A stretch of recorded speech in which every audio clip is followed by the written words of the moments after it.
Good morning and welcome to Tuesdays with the Pilgrim. Today we continue our traveling with Hopeful and Christian as they journey to the celestial city and the gates.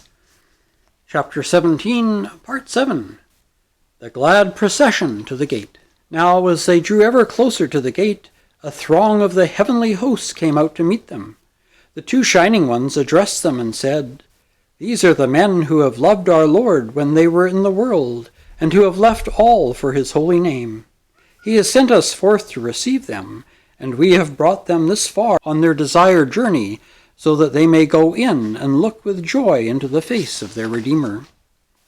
Then the heavenly hosts gave a great shout, saying, "Blessed are those who are invited to the wedding supper of the Lamb." At this same time several of the king's trumpeters came out to meet them. They were clothed in brilliant white raiment, and blowing their trumpets, they welcomed Christian and Hopeful from the world with 10,000 shouts and trumpet blasts. The heavens resounded with their loud and melodious sounds. After this, the pilgrims were surrounded by a joyful procession. Some were in front of them, some behind, and some on either side, as if guarding them while they traversed the upper regions. As they walked along, the trumpeters continually sounded their trumpets, filling the heavens with their jubilant sounds.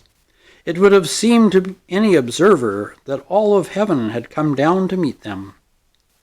So they proceeded together, and Christian and Hopeful could see how exceedingly great was the joy of the crowds as they came to meet them and to welcome them. It seemed to the men as if they had already reached heaven before they had come to it. They were overwhelmed with joy and lost in wonder at seeing the angels and listening to their heavenly music. They could see the city, and it seemed to them that they could also hear all the bells within it ringing to welcome them.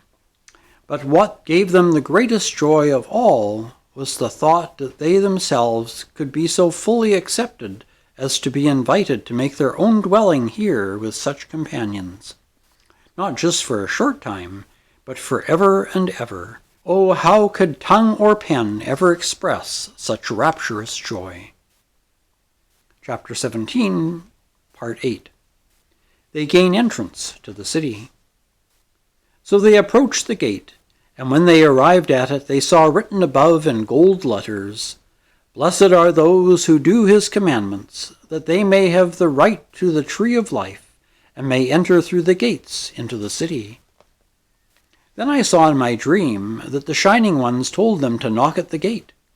When they did, some who lived inside looked over from a vantage point above the gate. Enoch, Moses, Elijah, and others. The Shining Ones said, "These pilgrims have come from the city of destruction because of the love that they possess for the king of this place."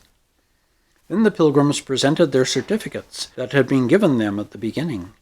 The certificates were brought to the king, and upon reviewing them he asked, "Where are the men?" The messengers answered, "They are standing outside the gate." The king then gave a command to open the gate, saying, "Open the gates that the righteous nation may enter, the nation that keeps faith." Now I saw in my dream that these two men went in at the gate, and as they entered they were suddenly and gloriously transfigured.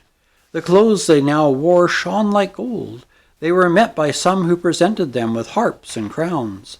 The harps were given to them for praising the king, and the crowns were bestowed upon them for their own honor. Then I heard in my dream that all the bells in the city rang out again for joy, and I heard it said, "Enter into the joy of the Lord."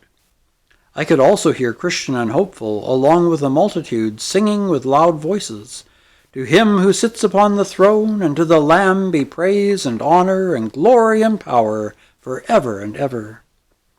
Now just as the gates had opened to let the men in, I looked in after them, and I could see that the city shone like the sun. The streets were paved with gold, and on them walked many saints with crowns on their heads, and palm branches in their hands. They were playing golden harps as they sang praises to God. I could also see there were those with wings, and they addressed one another continually, saying, "Holy, holy, holy is the Lord Almighty." I wished that I myself was among those whom I had seen, but after this the gates were once again closed. Chapter 17, Part 9. final outcome of ignorance. Now while I was still pondering these things, I turned my head to look back, and I saw Ignorance approaching the far bank of the river.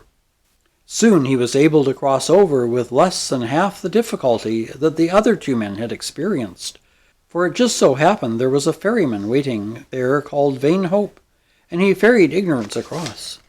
So Ignorance, like the others, ascended the hill to reach the gate. He came alone, however, no one to meet him with the least bit of encouragement. When he approached the gate, he looked up at the writing above and began to knock, supposing he would quickly be admitted. The men on top of the roof looked down and asked, "Where have you come from, and what do you want?" He replied, "I ate and drank in the presence of the king, and he taught me in my streets." Then they asked him for his certificate, that they might take it and show it to the king. So he fumbled in his clothing for one, but found none. Then they asked, "Don't you have one?" Ignorance remained silent. So they told the king, but he would not come down to see him. Instead, he commanded the two shining ones who had escorted Christian and Hopeful to the city to go out and take Ignorance and bind him hand and foot and have him carried away.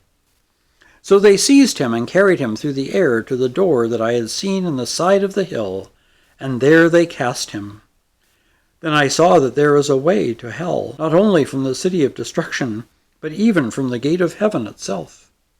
At this I awoke, and I realized all had been a dream. So that concludes Chapter 17 of Pilgrim's Progress, and it's the end of Part 1. There is a Part 2, and now I'm going to ask you a question. Would you like me to continue with Part 2? There's another 18 chapters. So, are you interested in continuing with this, or would you like me to read you something else? So that's the question. Continue with Pilgrim's Progress, Part 2, even though we have now seen Hopeful and Christian joyously enter into their eternal rest and salvation with the Lord in heaven. So in the comments, please say, yes, please continue, or no, let's read something else. And then I'll know where to go from there. All right, until next Friday, when we'll probably be either telling a story or busy in the kitchen. Take care, stay safe, and God bless.